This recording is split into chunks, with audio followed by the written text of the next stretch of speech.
by Renu Hunjin.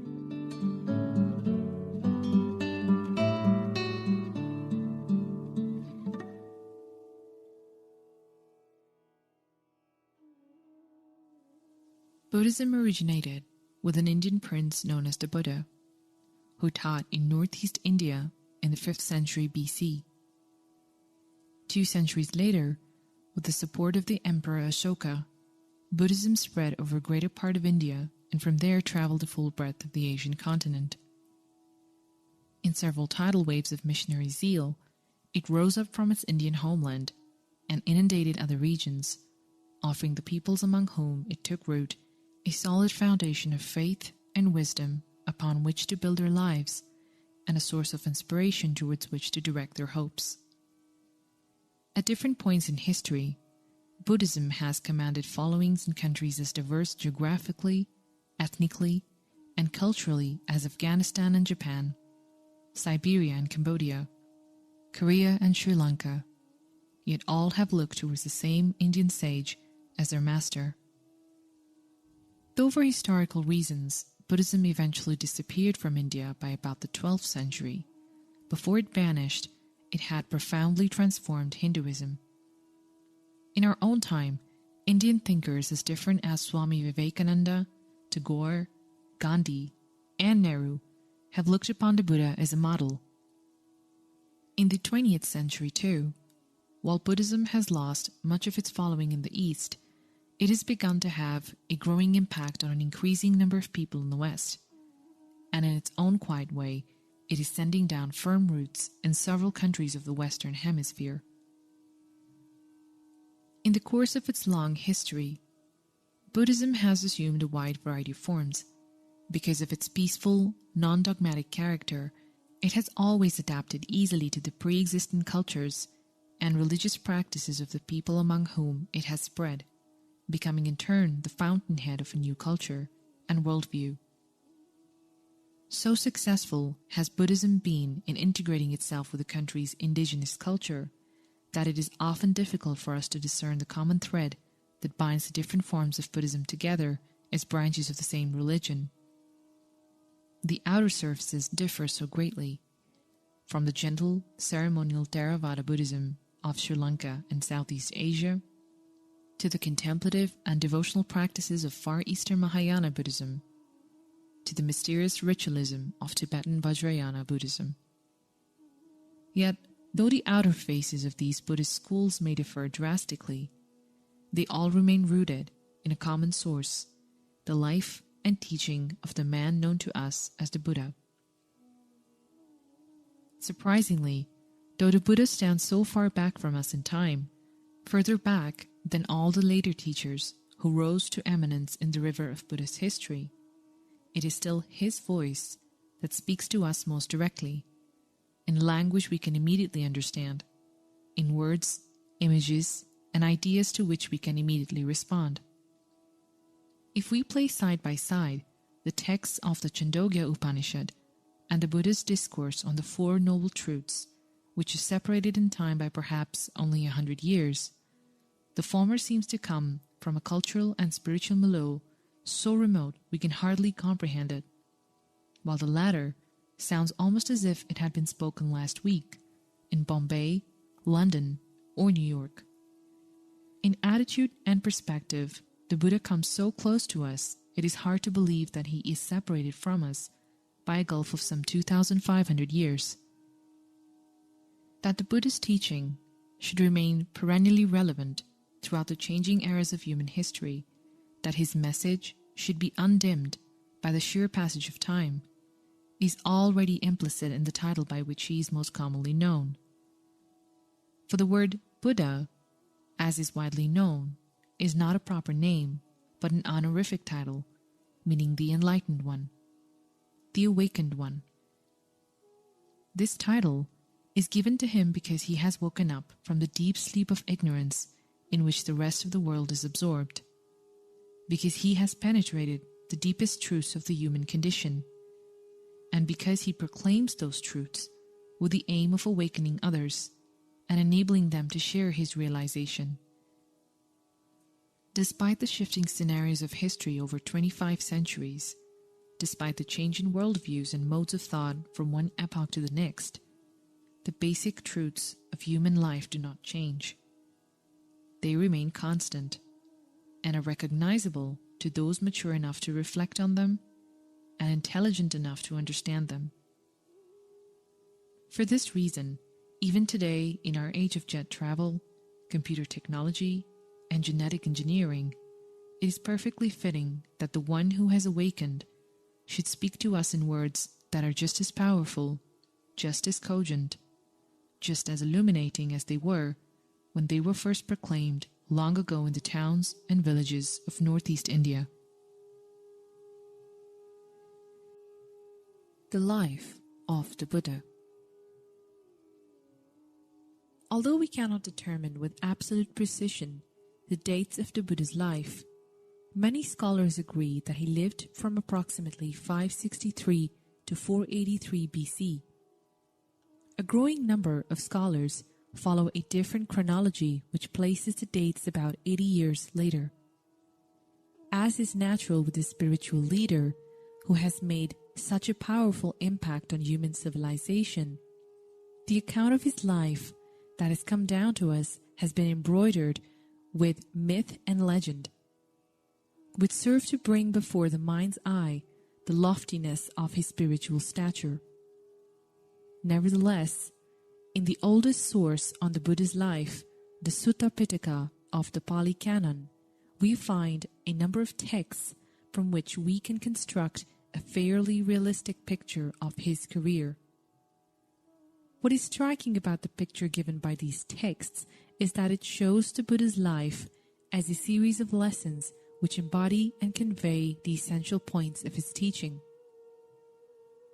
Thus, in his own life, the person and the message merge together in an indissoluble union. The future master was born into the Sakyan clan in a small republic nestled in the Himalayan foothills, in a region which at present lies in southern Nepal.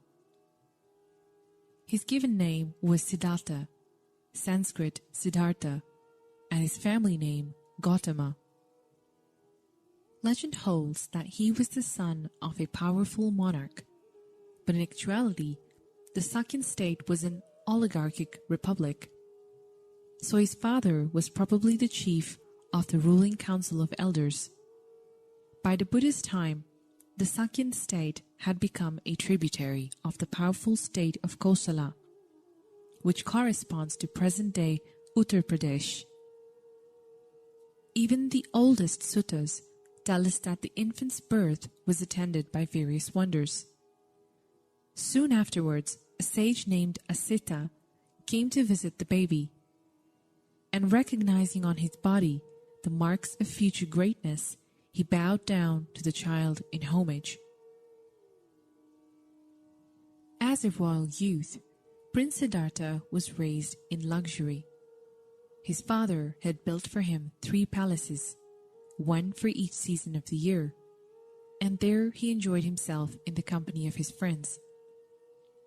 At the age of 16, he married his cousin, a beautiful princess named Yasodhara, and lived a contented life in the Sakyan capital, Kapilavatthu. During this time, he was probably trained in the martial arts and the skills of statecraft. As the years passed, however, when he reached his late 20s, the prince became increasingly introspective. What troubled him were the great burning issues we ordinarily take for granted, the questions concerning the purpose and meaning of our lives. Is the purpose of our existence the enjoyment of sensual pleasures, the achievement of wealth and status, the exercise of power? Or is there something beyond these, more real and fulfilling? These must have been the questions that rippled across his mind, for we find his own reflections recorded for us in a discourse called The Noble Quest, the Majjhima Nikaya 26. Monks, before my enlightenment, being myself subject to birth, aging, sickness, and death, to sorrow and defilement, I sought what was subject to birth, aging, sickness, and death, to sorrow and defilement. Then I considered thus, why, being subject to birth, to defilement, should I seek what is subject to birth and defilement? Suppose that, being myself subject to birth, having understood the danger in what is subject to birth, I seek the unborn, the supreme security from bondage, nibbana. Suppose that, being myself subject to aging, sickness, and death, to sorrow and defilement, I seek the unaging, unailing, deathless, sorrowless, and undefiled state, the supreme security from bondage, nibbana. Thus, at the age of 29, in the prime of his life, with his parents weeping, he cut off his hair and beard, put on the saffron robes of a mendicant, and entered upon the homeless life of renunciation. The developed Buddha biography adds that he left the palace on the very day that his wife gave birth to their only child, the boy Rahula. Having left behind his home and family, the Bodhisattva, or Seeker of Enlightenment, as he is now called, headed south for Magad, present-day Bihar, in whose environs small groups of seekers were quietly pursuing the quest for spiritual illumination, usually under the guidance of a guru. At the time, northern India could boast of a number of accomplished masters famous for their philosophical systems and achievements in meditation.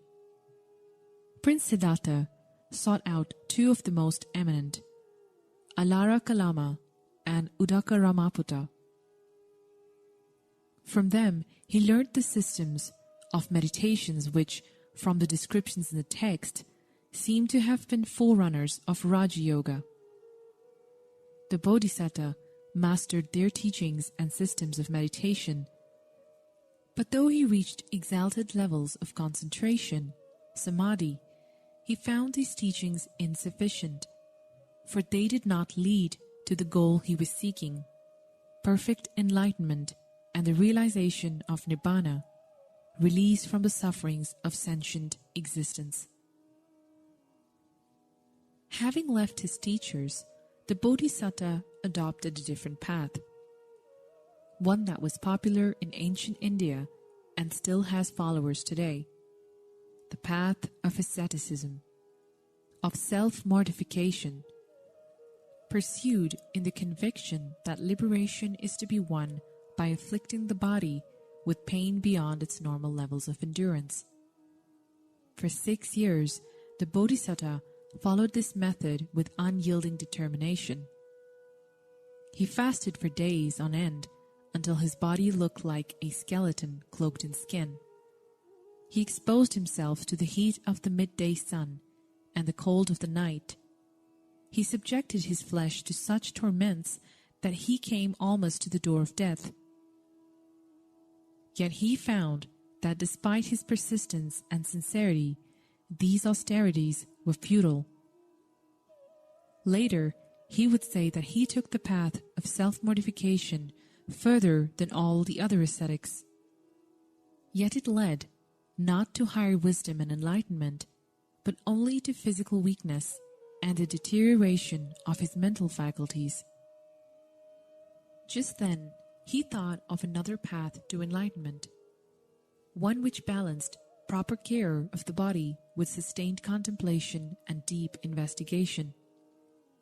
He would later call this path the middle way, because it avoids the extremes of sensual indulgence and self-mortification. He had experienced both extremes, the former as a prince and the latter as an ascetic, and he knew they were ultimately dead ends. To follow the middle way, however, he realized he would first have to regain his strength. Thus, he gave up his practice of austerities and resumed taking nutritious food. At the time, 5 other ascetics had been living in attendance on the Bodhisattva, hoping that when he attained enlightenment, he would serve as their guide. But when they saw him partake of substantial meals, they became disgusted with him and left him, thinking the princely ascetic had given up his exertion and reverted to a life of luxury. Now he was alone, and complete solitude allowed him to pursue his quest undisturbed. One day, when his physical strength had returned, he approached a lovely spot in Aruvala by the bank of the Niranjara river. Here he prepared a seat of straw beneath an asvata tree, later called the Bodhi tree, and sat down cross-legged, making a firm resolution that he would never rise up from that seat until he had won his goal. As night descended, he entered into deeper and deeper stages of meditation until his mind was perfectly calm and composed. Then, the records tell us, in the first watch of the night, he directed his concentrated mind to the recollection of his previous lives. Gradually, there unfolded before his inner vision his experiences in many past births, even during many cosmic aeons. In the middle watch of the night, he developed the divine eye by which he could see beings passing away and taking rebirth in accordance with their karma, their deeds. And in the last watch of the night, he penetrated the deepest truths of existence, the most basic laws of reality, and thereby removed from his mind the subtlest veils of ignorance. When dawn broke, the figure sitting beneath the tree was no longer a bodhisattva, a seeker of enlightenment, but a Buddha, a perfectly enlightened one who had attained the deathless in this very life itself. For several weeks, the newly awakened Buddha remained in the vicinity of the Bodhi tree, contemplating from different angles the Dhamma, the truth he had discovered. Then he came to a new crossroad in his spiritual career. Was he to teach, to try to share his realization with others? Or should he instead remain quietly in the forest, enjoying the bliss of liberation alone? At first, his mind inclined to keeping quiet, for he thought the truth he had realized was just too deep for others to understand, too difficult to express in words, and he was concerned he would just weary himself trying to convey his realization to others. But now the text introduced a dramatic element into the story.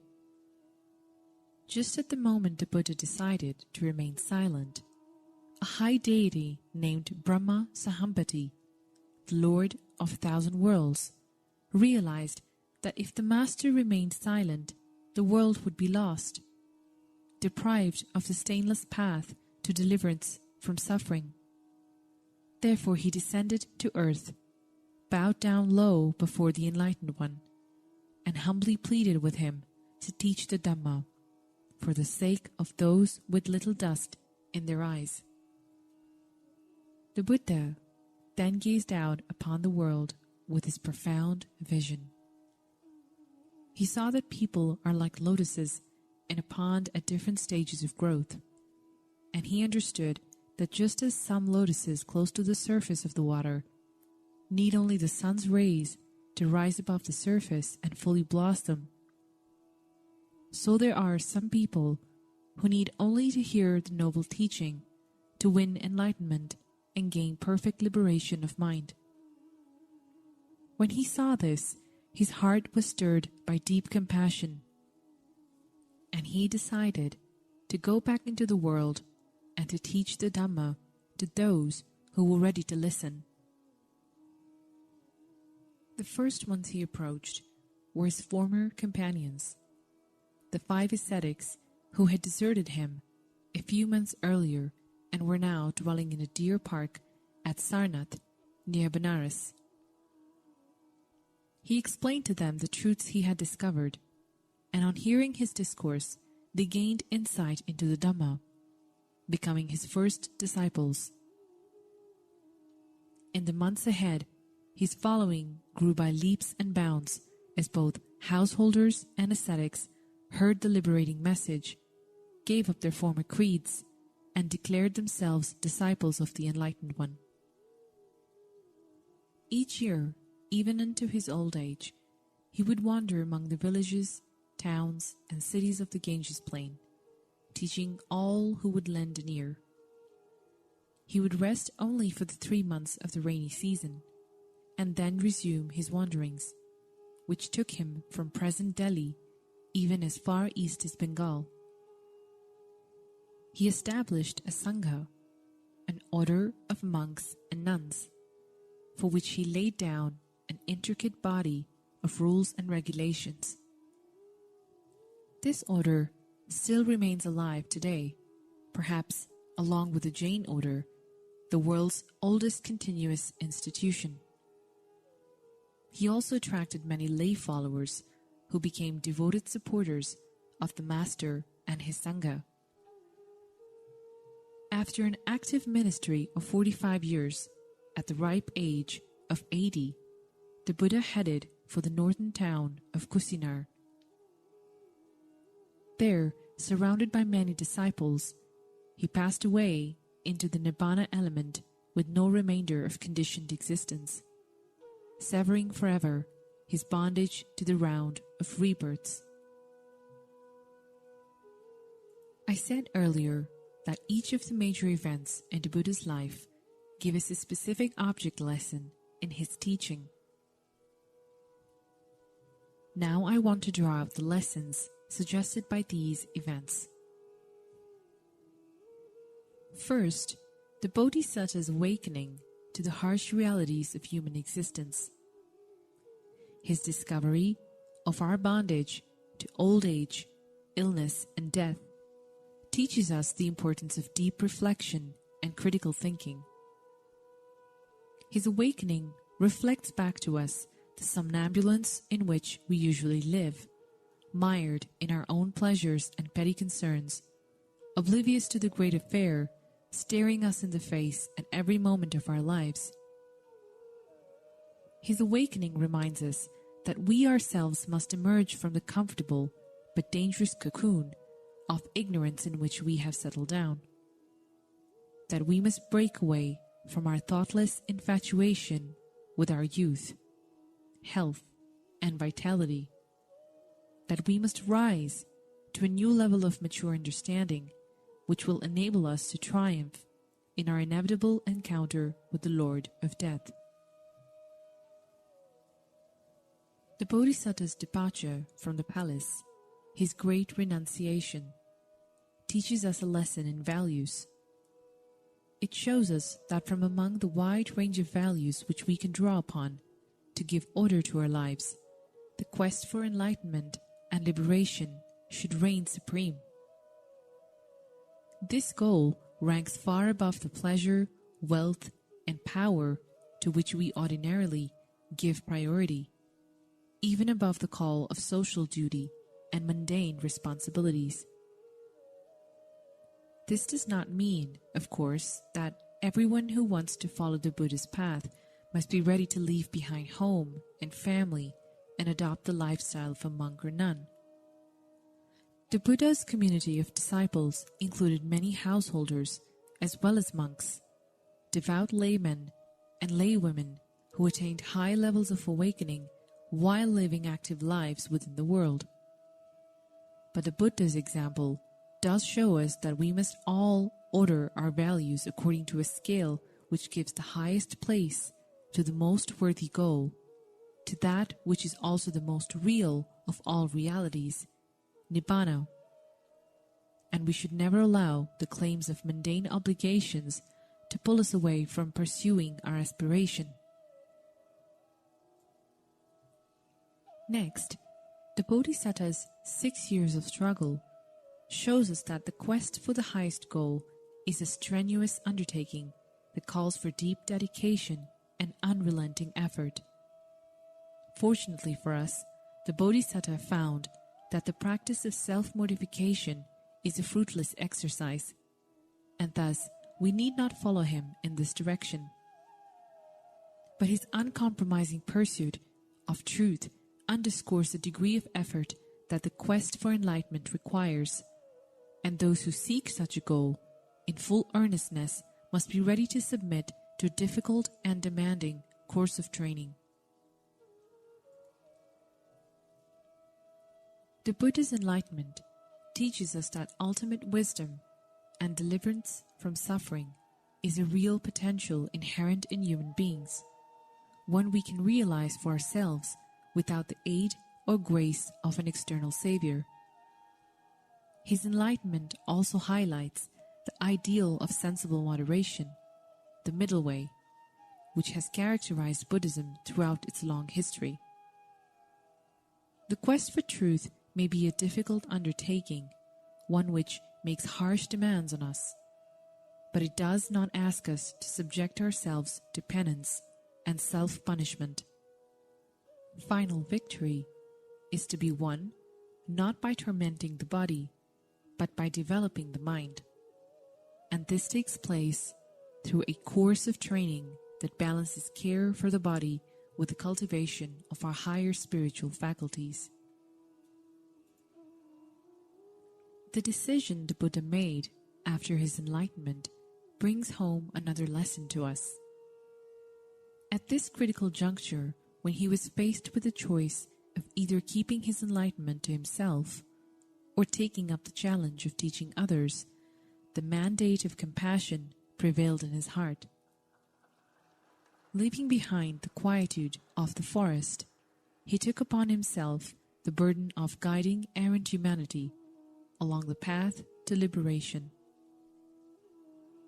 This choice has had a tremendous impact on the subsequent development of Buddhism, for throughout its long history, the spirit of compassion has been the heartbeat of the Buddha's dispensation, its innermost animating spirit. It was the Buddha's compassionate example that motivated Buddhist monks and nuns to travel across seas, mountains, and deserts at the risk of their lives to share the blessings of the Dhamma with those still lost in darkness. It is this example that inspires many Buddhists today, in a wide variety of ways, even when they can express their compassion only in humble acts of kindness and tender concern for those less fortunate than themselves. Finally, the Buddha's passing away, his attainment of final Nibbana, teaches us once again that everything conditioned must perish, that all formations are impermanent, that even the greatest of spiritual masters is no exception to the very law he so often proclaimed. His passing away also teaches us that the highest bliss and peace comes only by relinquishing all, through the stilling of all conditioned things. For this is the final entrance way to the attainment of the unconditioned, the deathless. 2. The Buddha's mission. To ask why the Buddha's teaching proved so attractive and gained such a large following among all sectors of Northeast Indian society is to raise a question which is also relevant to us today. For we live at a time when Buddhism is exerting a strong appeal upon an increasing number of people, especially among those whose level of education and capacity for reflection has made them indifferent to the claims of revealed religion. I believe the remarkable success of Buddhism, as well as its contemporary appeal, can be understood principally in terms of two factors. One, the aim of the teaching, and the other, its methodological features. The aim of the teaching.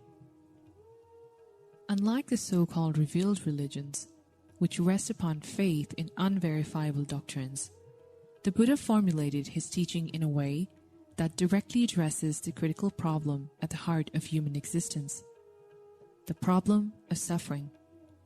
And he promises that those who follow his teaching to its end will realize here and now the highest happiness and peace. All other concerns apart from this, such as theological dogmas, metaphysical subtleties, rituals and rules of worship, the Buddha waves aside as irrelevant to the task at hand, the unraveling of the problem of suffering. This pragmatic thrust of the Dhamma is clearly illustrated by an incident related in the texts. Once, a monk named Malunkyaputta was pondering the great metaphysical questions, whether the world is eternal or non-eternal, infinite or finite, etc. And he felt unhappy because the Buddha had refused to answer them. So one day, Malunkyaputta went to the master and told him, "Either you answer these questions for me, or I leave the order." The Buddha then told Malunkyaputta that the spiritual life did not depend on any answers to these questions, which were mere distractions from the real challenge of following the path. He then compared the metaphysician to a man struck by a poisoned arrow. When his relatives bring a surgeon, the man tells him, "I won't let you remove the arrow until you let me know the name of the man who struck me, the type of bow he used, the material from which the arrow was made, and the kind of poison he used." That man would die, the Buddha said, before the arrow was removed, and so too the metaphysician, struck with the arrow of suffering, will die without ever finding the path to freedom. Not only does the Buddha make suffering and the release from suffering the focus of his teaching, but he deals with the problem of suffering in a way that reveals an extraordinary degree of psychological insight. Like a psychoanalyst, the Buddha traces suffering to its roots within our minds, to our craving and clinging, and he holds that the cure, the solution to the problem of suffering, must also be achieved within our minds. To gain freedom from suffering, it is futile to pray to the gods, to worship holy objects, to attach ourselves to rituals and ceremonies. Since suffering arises from our own mental defilements, we have to purify our minds of these defilements, from our greed, hatred, and ignorance, and this requires profound inner honesty. While other religions lead us outward towards ideas of a deity who determines our fate, or to lofty philosophical abstractions like the idea of a universal self, or a non-dual reality in which all opposites are resolved, the Buddha leads us back to ourselves, always keeping his teaching attuned to the hard facts of experience. He places the mind at the forefront of his analysis and says that it is the mind which fashions our actions, the mind which shapes our destiny, the mind which leads us towards misery or happiness. The beginning point of the teaching is the ordinary mind, in bondage and subject to suffering. The end point is the enlightened mind, completely purified and liberated from suffering. The whole teaching unfolds between these 2 points, taking the most direct route. Characteristic features of the teaching. 1. Self-reliance. This discussion of the aim of the Buddha's teaching leads us to the teaching's characteristic features. One of its most attractive features, closely related to its psychological orientation, is its emphasis on self-reliance. For the Buddha, the key to liberation is mental purity and correct understanding, and for this reason, he rejects the notion that we can gain salvation by leaning on any external authority. He says, "By oneself is evil done, by oneself one is defiled. By oneself is evil left undone, by oneself is one purified. Purity and defilement depend on oneself. No one can purify another." This stress on human effort, on our capacity to liberate ourselves, is a distinctive feature of early Buddhism and offers a remarkable affirmation of the human potential. The Buddha does not claim any divine status for himself, nor does he assert that he is an agent of human salvation. He claims to be not a personal savior, but a guide and a teacher. You yourselves must strive. The Buddha only points the way. Those who meditate and practice the path are freed from the bonds of death. Throughout his ministry, he urged his disciples to be islands to yourselves, be refuges to yourselves, without looking to any external refuge. Even on his deathbed, he gave his followers this last piece of advice. All conditioned things are subject to decay. Attain the goal by diligence. 2. Experiential emphasis. Since wisdom or insight is the chief instrument of enlightenment, the Buddha always asked his disciples to follow him on the basis of their own understanding, not from obedience or unquestioning trust. He calls his Dhamma Ehipassiko, which means, come and see for yourself. He invites inquirers to investigate his teaching, to examine it in the light of their own reason and intelligence, and to gain confirmation of its truth for themselves. The Dhamma is said to be Pacchattam Veditabbo Vinyuhi, to be personally understood by the wise, and this requires intelligence and sustained inquiry. Once, the Buddha arrived at the town of a people called the Kalamas, who had been visited by many other ascetics. Each visiting teacher would praise his own doctrine to the sky and tear down the views of his rivals, and this left the Kalamas utterly confused. So when the Buddha arrived, they came to him, explained their dilemma, and asked if he could offer some guidance. The Buddha did not praise his own teaching and attack his rivals. Rather, he told them, "It is right for you to doubt. Doubt has arisen in you about dubious matters. Come, Kalamas, do not rely on oral tradition, or on the lineage of teachers, or on holy scriptures, or on abstract logic. Do not place blind trust in impressive personalities or in venerated gurus, but examine the issue for yourselves. When you know for yourselves that something is unwholesome and harmful, then you should reject it. And when you know for yourselves that something is wholesome and beneficial, then you should accept it and put it into practice."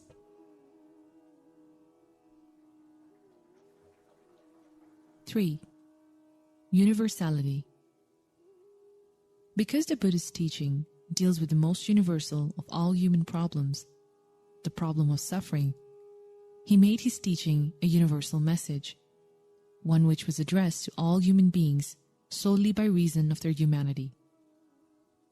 At the time the Buddha appeared on the Indian scene, the high religious teachings recorded in the Vedas were reserved for the Brahmins, a privileged elite who performed sacrifices and rituals for others. Ordinary people were told to perform their duties in a spirit of humility, in the hope that they might win a more fortunate rebirth and thus gain access to the sacred teachings. But the Buddha placed no restrictions on the people to whom he taught the Dhamma. He held that what made a person noble was his personal character and conduct, not his family and caste status. Thus he opened the doors of liberation to people of all social classes. Brahmins, kings and princes, merchants, farmers, workers, even outcasts, all were welcome to hear the Dhamma without discrimination. And many from the lower classes attained the highest stage of enlightenment. Within the wider Indian society, the Buddha did not attempt to abolish the caste system, which, it seems, had not yet developed into the complex, oppressive system it became several centuries later. However, he flatly rejected the orthodox Brahmin view that a person's class status was an indication of his intrinsic worth. Within the Sangha, the monastic order, he completely disregarded all distinctions of social class, declaring, "Just as the waters of the 4 great rivers flow into the ocean and become known simply as the water of the ocean, So, when people of all four social classes go forth as monks in my teaching, they give up their social status and become known simply as disciples of the Buddha. As part of his universalist project, the Buddha also threw open the doors of his teaching to women. Among the followers of Brahmanism, sacred teachings were the province of men. Women were to perform the domestic chores dutifully, to care for their husbands and in-laws, and to bear children, preferably sons. They were excluded from performing the Vedic rituals, and even the teachings of the Upanishads were, with rare exceptions, the prerogative of men. The Buddha, in contrast, taught the Dhamma freely to both men and women. At first, he hesitated to establish an order of nuns, since this would have been a radical step in his age. But once he agreed to create the order of nuns, women from all walks of life, princesses, housewives, daughters of good family, servant women, even former prostitutes, went forth into homelessness and attained the highest goal. 4. A Code of Ethics. One aspect of the Buddha's universalism deserves special mention. This is his conception of a universal code of ethics. It would be too extreme to say that the Buddha was the first religious teacher to formulate a moral code. For moral codes of different kinds had been laid down from the dawn of civilization. But it might not be far-fetched to say that the Buddha was one of the very first teachers to separate out true moral principles from the complex fabric of social norms and communal customs with which they were generally interwoven. With astute sophistication of thought, the Buddha provides for us an abstract principle to use as a guideline in determining the basic precepts of morality. This is a rule of using oneself as a standard. Attanam uppamam katva, for deciding how to treat others. From this abstract principle, he derives the four main precepts of his moral code: to abstain from killing, from stealing, from sexual misconduct, and from lying. In the interest of personal welfare and communal harmony, he adds a fifth: to abstain from intoxicants. Together, these give us the 5 precepts, Panchashila, the basic moral code of Buddhism. The Buddha, however, did not regard morality merely as a set of rules based on reasoning. He taught that there is a universal law which connects our conduct with our personal destinies, ensuring that moral justice ultimately prevails in the world.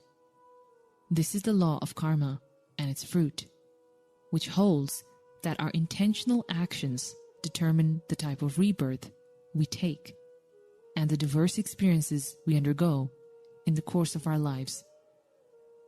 This law is utterly impersonal in its operation. It gives no one preferential treatment.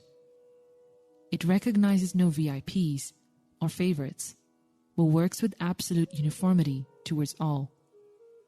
Those who violate the laws of morality, whether they be high class or low class, rich or poor, acquire unwholesome karma and must suffer the consequences: a bad rebirth and future misery. Those who adhere to moral rules, who engage in virtuous conduct, acquire wholesome karma, leading to future benefits: a good rebirth, a happy life, and progress on the way to final liberation. In conformity with the psychological orientation of his teaching, the Buddha gave special attention to subjective springs of morality. He traces immoral behavior to 3 mental factors called the 3 unwholesome roots: greed, hatred, and delusion. And he traces ethical behavior to their opposites, the 3 wholesome roots: non-greed or generosity, non-hate or kindness, and non-delusion or wisdom. He also directs us to a more refined interior level of ethical purity to be achieved by developing, in meditation, 4 lofty attitudes called the divine abodes, Brahmavihara. These are loving kindness, metta, the wish for the happiness and welfare of all beings, compassion, karuna, the wish that all afflicted with suffering be freed from their suffering, altruistic joy, mudita, rejoicing in the happiness and success of others, and equanimity, upekha, impartiality of mind. These 4 attitudes are to be developed universally towards all beings without distinctions or discrimination. Before I close, there is one further feature of the Buddha's method that I want to mention. This is what might be called his skill in means. Through his deep meditative attainments and his enlightened wisdom, the Buddha had a special ability to discover the precise way to teach people who came to him for guidance. He could read deep into the hidden recesses of a person's heart, perceive that person's aptitudes and interests, and frame his teaching in the exact way needed to transform that person and lead him or her onto the path of freedom. The texts abound in many examples of the supreme pedagogical skill of the Buddha. Here I will relate just 2 famous instances.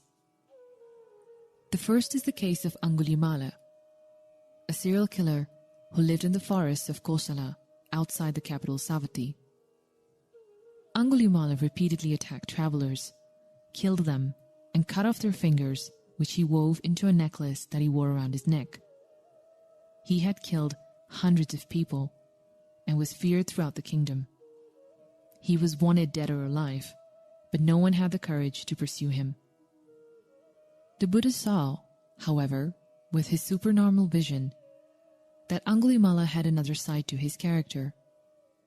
As terrible as he was, he had the hidden potential to become an arahant, a saint. Thus one day, all alone, he headed out for the forest where Angulimala was dwelling. When Angulimala saw him, he thought, "Ah, now I will kill this ascetic and cut off his finger from my necklace." He started to run after him with his knife poised in the air. But no matter how fast he ran, he could not reach him. For the Buddha, while walking along slowly, had performed a feat of psychic power such that Angulimala, running with all his might, could not catch up with him. Angulimala ran and ran, but could not gain an inch. He then called out, "Stop, ascetic, stop." The Buddha replied, "I have stopped, Angulimala. You stop too." This statement had a deep impact on the criminal, an impact which struck down to the depths of his heart. He realized that the ascetic before him was the famous teacher, the enlightened one, and he knew the Buddha had come to him out of compassion, to save him from his terrible deeds. He threw away his knife, bowed down at the master's feet, and asked to be accepted as a monk. The Buddha admitted him into the order, and after a short time, Angulimala became an arahant, perfectly wise and deeply compassionate. The second story concerns the woman Kissa Gautami. She was a poor woman who had married into a wealthy family, but she did not bear children and was thus scorned by her in-laws. This made her very miserable. But after some time, she conceived and gave birth to a son, who became for her the source of boundless joy. Now that she had brought forth an heir to their wealth, everyone else in her husband's family too accepted her. But a few months after his birth, the child died, and Kissa Gautami became distraught. She refused to believe the boy was dead, but convinced herself he was only ill. Thus she went around everywhere asking people to give her medicine for her son. The townsfolk ridiculed her and abused her, calling her a mad woman, until she finally came into the presence of the Buddha. When she asked him for medicine, he did not give her an eloquent sermon on impermanence. He told her that he could indeed make some medicine for her son, but first she would have to bring him one ingredient: mustard seeds from a home where no one had ever died. Quite optimistic, she went from house to house, asking for mustard seeds. At each door, people readily gave her seeds, but when she asked the donor whether anyone in that home had ever died, she was told, "Here a father has died, here a mother, here a wife, here a husband, a brother, a sister," and so on. She thus came to see that death is the universal fate of all living beings, not a unique calamity that befell her own son. So she returned to the Buddha, aware now of the universal law of impermanence. When the master saw her coming, he asked her, "Did you bring the mustard seeds, Gautami?" And she replied, "Done, sir, is this business of the mustard seeds. Grant me a refuge." The Buddha had her ordained as a nun, and after some time she realized the highest goal and became one of the most eminent nuns in the Bhikkhuni Sangha, or order of nuns. To sum up, the Buddha's mission was to establish a path to spiritual perfection, to full enlightenment and nibbana, liberation from suffering. He did this by propounding a teaching that acknowledged our capacity for attaining spiritual perfection, yet which also remained fully respectful of the intelligence and autonomy of human beings. His approach was psychological in orientation, non-dogmatic, pragmatic, and open to investigation. He emphasized self-effort, moral rectitude, and personal responsibility. And he proclaimed his message universally, holding that the potential for spiritual growth and even for the highest enlightenment was accessible to anyone who makes the appropriate effort. It is these factors that give to the ancient teaching of the Buddha such a distinctly modern flavor, making it so relevant to us in these times of shifting ideas and changing values.